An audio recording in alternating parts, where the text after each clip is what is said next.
Britain की मध्य रात्रि थी और सामिया शाहिद अपने पति के साथ सोई हुई थी। तभी उसकी फोन की घंटी बजती है और सामिया ना चाहते हुए भी उस कॉल को रिसीव करती है। दूसरी तरफ से बस सिसकियों की आवाज आ रही थी और वो आवाज उसके दिल को चीर के रख देती है। बेटी, मैं जिंदा नहीं बचूंगा। बस कुछ दिनों का मेहमान हूँ। हो सके तो आओ, मुझसे मिल लो बेटी। ये आवाज थी उसके पिता की। इंसानियत और मोहब्बत के नाते सामिया पाकिस्तान चली जाती है, लेकिन उसे थोड़ा सा भी बिलीव नहीं था कि जिस बाप को वो आखिरी बार गले लगाने जा रही थी, वही बाप उसका गला दबाने वाला था।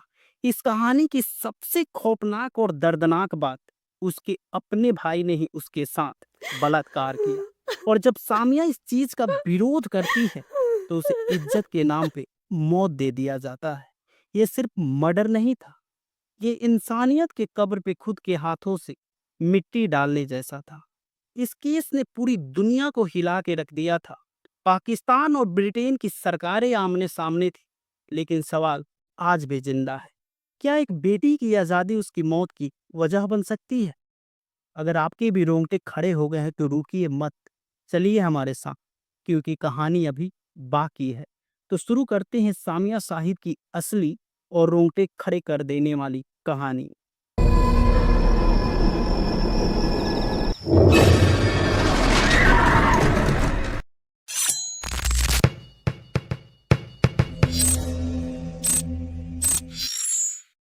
पाकिस्तान के झेलम जिला में पुंडरी नामक एक गांव है और उसी गांव में एक परिवार रहता था और उस परिवार के मुखिया का नाम था चौधरी मोहम्मद शाहिद और उनके धर्म पत्नी का नाम था इम्तियाज। इस परिवार में किसी भी प्रकार की कोई दिक्कत नहीं थी, because that was a very rich family. Pakistan के बड़े बड़े नेताओं, बड़े बड़े अधिकारियों का इनके घर आना जाना लगा रहता था। इनका लग्जरी कार का रेंटल बिजनेस था, इसीलिए परिवार में किसी भी प्रकार की कोई दिक्कत नहीं थी। एक बार की बात है कि वो अपने धर्म पत्नी के साथ ब्रिटेन घूमने के लिए जाते हैं और उन्हें ब्रिटेन इतना ज्यादा पसंद आ जाता है कि वो ब्रिटेन में ही रहने लगते हैं और कुछ सालों के बाद इन्हें ब्रिटेन की नागरिकता प्राप्त हो जाती है। वक्त गुजरता चला जाता है और समय आता है 15 नवंबर 1987। 15 नवंबर 1987 के दिन इनकी धर्मपत्नी के पेट में दर्द होता है और उन्हें हॉस्पिटल लेके जाया जाता है और उसी हॉस्पिटल में उनकी धर्मपत्नी एक पुत्री को जन्म देती है। कुछ दिन बीतता है, फिर उस पुत्री के जन्म की खुशी में एक पार्टी फंक्शन का आयोजन किया जाता है। रिश्तेदारों को बुलाया जाता है, कुछ बिजनेसमैन को बुलाया जाता है, पाकिस्तान के नेता भी कुछ उस पार्टी फंक्शन में इन्वॉल्व होते हैं और उस लड़की का नामकरण किया जाता है उस पार्टी फंक्शन में सामिया साहिद। सामिया अपनी पढ़ाई लिखाई ब्रिटेन में पूरा करती है। कॉलेज जब अपना पूरा कर लेती है तो सामिया ब्यूटिशियन का कोर्स करती है कुछ महीनों के लिए। आगे चल के यही ब्यूटिशियन का कोर्स सामिया का जिंदगी बनता है और यही जीने का सहारा बन जाता है। सामिया बड़ी हो जाती है, कॉलेज भी पूरी कर लेती है। उसके बाद वो बड़े बड़े कंपनी में काम करने लगती है और बिजनेस में अपने पिता का हाथ बटाने लगती है। ब्रिटेन में सामिया के बहुत सारे दोस्त बन जाते हैं और वो पब वगैरह में, बार वगैरह में घूमने के लिए जाती रहती थी। एक बार की बात है कि वो अपने दोस्त के साथ बार में घूमने के लिए जाती है, इंजॉय मस्ती करने के लिए जाती है। गाना बजने लगता है, उसकी दोस्त थिरकने लगती है, लेकिन सामिया बार में बैठी की बैठी रहती है। जब सामिया के दोस्त की नज़र सामिया पे पड़ती है तो काफी ज्यादा आश्चर्यचकित हो जाती है कि भला सामिया जैसे मस्त मिजाज लड़की गाने पे क्यों नहीं थिरक रही है। सामिया के पास आती है और सामिया से बोलती है कि तुम्हें कुछ हुआ है। सामिया कुछ नहीं बताती है और वहां से निकलने लगती है। उसके पीछे पीछे उसके दोस्त भी आती है और उससे कुछ पूछने की कोशिश करती है। सामिया बताती है कि मैं तंग आ चुकी हूँ, परेशान हो चुकी हूँ, मेरा मन नहीं लग रहा है, दिल कर रहा है कि आत्महत्या कर लूं। सामिया के दोस्त को कुछ समझ में नहीं आता है कि भला इतनी रिच फैमिली की लड़की जिसे किसी भी प्रकार की कोई दिक्कत नहीं है, उसके दिमाग में ऐसे ख्याल क्यों आ रहे हैं। उसे लगा कि ये हंसी मजाक कर रही है और सामिया की बातों को टालते हुए उसकी दोस्त अपने घर चली जाती है और सामिया भी अपने घर आ जाती है। सामिया के दुख दर्द को सुनने वाला कोई नहीं था। फिर सामिया सहारा लेती है सोशल मीडिया की। सोशल मीडिया पे वो अपना दुख व्यक्त करने लगती है, अपने दुख को वहां पे लिखने लगती है, पोस्ट करने लगती है। फिर वहीं पे उसकी मुलाकात होती है एक लड़के से जिसका नाम होता है मुख्तार काजी। ये लड़का पाकिस्तान का रहने वाला था लेकिन दुबई में जॉब कर रहा था। इस लड़के से सामिया बातें करने लगती है, अपने दिल की बात बताने लगती है और वो लड़का भी सामिया के बातों में हमदर्दी जताने लगता है। सामिया को लगा कि इससे बेहतर विकल्प कुछ हो ही नहीं सकता है। उस लड़के से मिलने की बात करती है। वो लड़का बताता है कि मैं दुबई रहता हूँ, बहुत जल्द तुमसे मिलूंगा। सामिया भी लड़के से प्यार करने लगती है और वो लड़का भी सामिया से प्यार करने लगता है। वक्त आता है 2013। अक्टूबर 2013 को वो लड़का ब्रिटेन आ जाता है। ब्रिटेन के ब्रैडफोर्ड शहर में सामिया से मुलाकात करता है। दोनों एक दूसरे से मिलते हैं और पहले ही नज़र में दोनों एक दूसरे के साथ बैठकर ये डिसाइड कर लेते हैं कि अब हम दोनों को शादी कर लेनी चाहिए। लेकिन यहाँ दिक्कत की बात ये थी कि वो लड़का सिया था और वो लड़की सुन्नी थी। मुसलमान होने के बावजूद भी इनके जात अलग थे। इसीलिए दिक्कत की बात थी क्योंकि सामिया के पिता पारंपरिक विचारधारा के इंसान थे। सामिया को बखूबी पता था कि उसके पिता इस रिश्ते के लिए राजी कभी नहीं हो सकते हैं। इसीलिए सामिया प्लानिंग करती है कि हम दोनों को यहाँ से छोड़कर यानी ब्रिटेन छोड़कर दुबई शिफ्ट हो जाना चाहिए और वहीं पे शादी कर लेनी चाहिए। और होता कुछ ऐसा ही है कि कुछ महीने के बाद वो लड़का ब्रिटेन फिर दोबारा आता है और ब्रिटेन में ही सामिया से शादी कर लेता है और फिर ये दोनों ब्रिटेन छोड़कर दुबई शिफ्ट हो जाते हैं। लेकिन ये सामिया की पहली शादी नहीं थी, ये सामिया की दूसरी शादी थी। तो फिर सामिया का पहला पति कौन था? सामिया दुबई में ब्यूटिशियन का कोर्स करने लगती है और उसी पैसे से सामिया का परिवार चलने लगता है। एक नई लाइफ की शुरुआत दोनों करने लगते हैं। यहाँ सामिया के पिता काफी परेशान हो जाते हैं और ब्रिटेन के अलग अलग पुलिस स्टेशन में जाकर अपनी बेटी सामिया की गुमशुदगी का रिपोर्ट लिखवा देते हैं। लेकिन इससे कुछ होता नहीं है और सामिया के बारे में कुछ पता नहीं चल पाता है। लेकिन सामिया के पिता हारते नहीं है, थकते नहीं हैं और सामिया के बारे में पता लगाते रहते हैं। एक दिन आता है कि सामिया के पिता को पता चल जाता है कि सामिया दूसरी शादी कर चुकी है और वो दुबई में शिफ्ट है। वो जैसे तैसे करके अपनी बेटी से संपर्क साधने की कोशिश करते हैं और होता कुछ ऐसा है कि बेटी से बात होने लगती है। बेटी को लगा कि पिता हमारे मान गए हैं, पिता हमारे सब कुछ यानी ठीक कर देंगे, तो फिर बेटी ब्रिटेन चली आती है। लेकिन वो पिता ब्रिटेन बेटी के आने के बावजूद भी मिलता जुलता नहीं था और ना ही बेटी से बातें करता था कि अचानक पाकिस्तान से फोन आता है उसके पिता के पास कि आपके भाई की पत्नी का इंतकाल हो चुका है। मोहम्मद शाहिद अपने पत्नी इम्तियाज के साथ पाकिस्तान लौट जाते हैं और अपनी भाई के धर्मपत्नी के इंतकाल में शामिल हो जाते हैं। वहां जाने के बाद अचानक उन्हें चक्कर आता है और वो गिर जाते। फिर उन्हें हॉस्पिटल लेके जाया जाता है तो पता चलता है कि उन्हें किडनी का इशू है, किडनी का प्रॉब्लम है। उनकी तबीयत ठीक हो जाती है और फिर वो अपने बेटी के पास कॉल करते हैं और रोने लगते हैं, बिलखने लगते हैं और बोलते हैं कि मुझे तुमसे मिलना है। सामिया जब अपने पिता की रोते हुए आवाज सुनती है तो काफी विचलित हो जाती है और वो अपने दूसरे पति से बोलती है कि मुझे पाकिस्तान जाना है, मेरे पिता की तबीयत खराब है, मुझे मेरे पिता से मिलना है।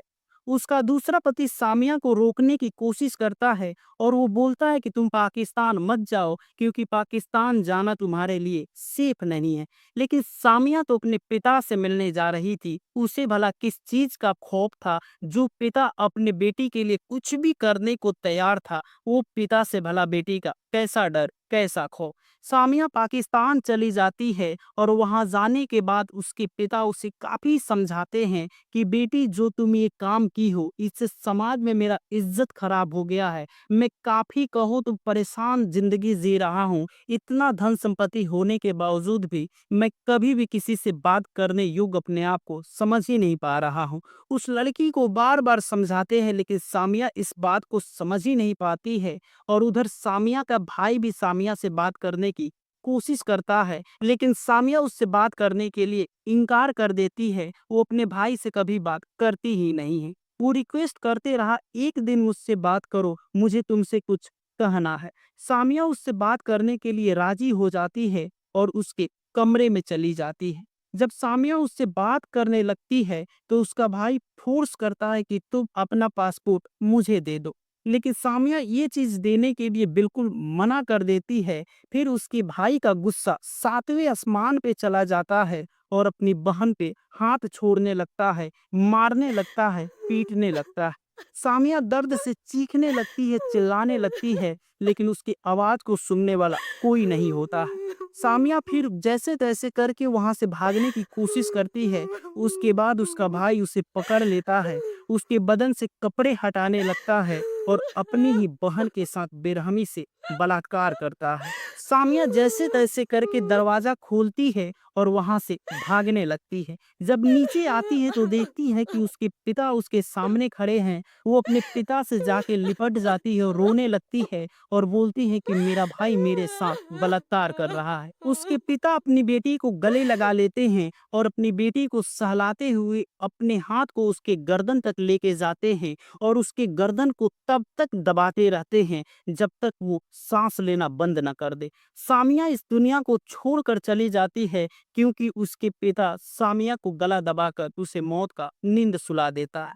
और जो लड़का बलात्कार कर रहा था वो कोई और नहीं, उसका पहला पति और उसका अपना भाई था, यानी कहें तो उसके चाचा का बेटा था। और आनन फानन में सामिया के बॉडी को किसी कब्रिस्तान में ले जाकर दफना दिया जाता है। और पूरे कहें तो आसपास ये बताया जाता है कि सामिया की चाची का इंतकाल हुआ था और सामिया इस चीज को बर्दाश्त नहीं कर पाती है और उसका हार्ट अटैक हो जाता है। सभी लोग यही जानते थे कि सामिया की हार्ट अटैक की वजह से मौत हो गई है। सामिया का पति बार बार फोन करता था लेकिन सामिया का कॉल रिसीव करने के लिए सामिया जिंदा थी ही नहीं। सामिया 20 जुलाई 2016 तक अपने पति से बात की थी और 20 जुलाई 2016 के बाद उससे बात नहीं हो पा रही थी। सामिया का पति बार बार दूसरा पति कॉल कर रहा था, घंटी जा रहा था, लेकिन उसके बावजूद भी सामिया का कॉल नहीं उठ रहा था।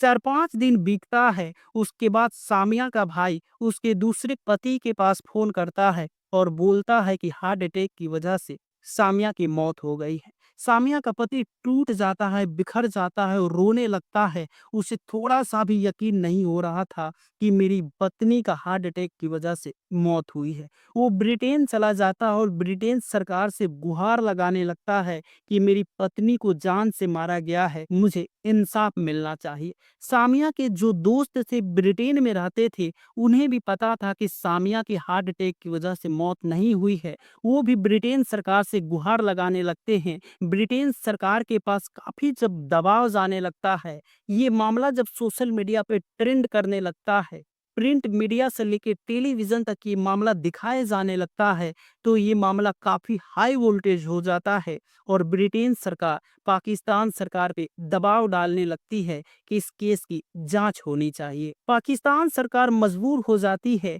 और इस केस के जांच के लिए टीम गठित करती है। पहले जो टीम थी, इस केस का लीड इन्वेस्टिगेटर था, उसे सस्पेंड कर दिया जाता है और नई टीम का गठन किया जाता है और वो नई सिरे से इस केस की जांच करने लगती है। जब जांच करती है और सामिया को जिस कब्रिस्तान में दफनाया गया था, उस कब्रिस्तान से सामिया को हॉस्पिटल लेके जाया जाता है। उसका पोस्टमार्टम रिपोर्ट जब सामने आता है तो सब कुछ दूध का दूध और पानी का पानी हो जाता है और ये पता चलता है कि सामिया हार्ट अटैक की वजह से नहीं, गला घुटने की वजह से सामिया की मौत हुई है और सामिया के बॉडी पे काफी ज्यादा चोट के निशान पाए गए। पुलिस फौरन एक्शन में आती है और सामिया के पहले पति को गिरफ्तार कर लेती है और उससे अपने अंदाज में जब पूछताछ करती है तो टूट जाता है और सब कुछ एक्सेप्ट कर लेता है और ये बताता है कि मैंने सामिया को जान से नहीं मारा, सामिया के पिता ने ही सामिया को गला घोंटकर मौत की नींद सुला दिया। पाकिस्तान में एक लॉ है जिसे ब्लड मनी लॉ के नाम से जाना जाता है। ब्लड मनी लॉ का ये रूल है कि अगर किसी को जान से कोई मार देता है और जिसका मर्डर हुआ है उसके माँ बाप यानी कि उसके गार्जियन मर्डरर को माफ कर देता है तो सजा नहीं होती है, उसकी सजा माफ कर दी जाती है और उसे बेल मिल जाता है, यानी कहें तो वो उस अपराध से उसे छुटकारा मिल जाता है। लेकिन यहाँ सामिया का पहला पति पुलिस से सब कुछ बता चुका था कि इसे मारने वाला कोई और नहीं उसका पिता ही है, तो ये लॉ भी यहाँ पे काम नहीं करता है और उसके पिता और उसके पति को जेल के सलाखों के पीछे बंद कर दिया जाता है। सामिया के पिता को इस बात की खुंदस थी कि मेरी बेटी दूसरी शादी क्यों की और वो भी दूसरे जाति में क्यों की। इसी खुंदस की वजह से सामिया के पिता पूरा प्लानिंग करता है, उसका तबीयत उबियत कुछ खराब नहीं होता है और पूरे प्लानिंग के तहत सामिया को पाकिस्तान बुलाता है और उसके पति को इस बात की खुंदस थी कि सामिया मुझे ब्रिटेन की नागरिकता नहीं दिला पाए, क्योंकि सामिया का जो पहला पति था सामिया से इसीलिए शादी किया था कि सामिया मुझे ब्रिटेन की नागरिकता दिला देगी और मैं ब्रिटेन में सामिया के साथ शिफ्ट हो जाऊंगा।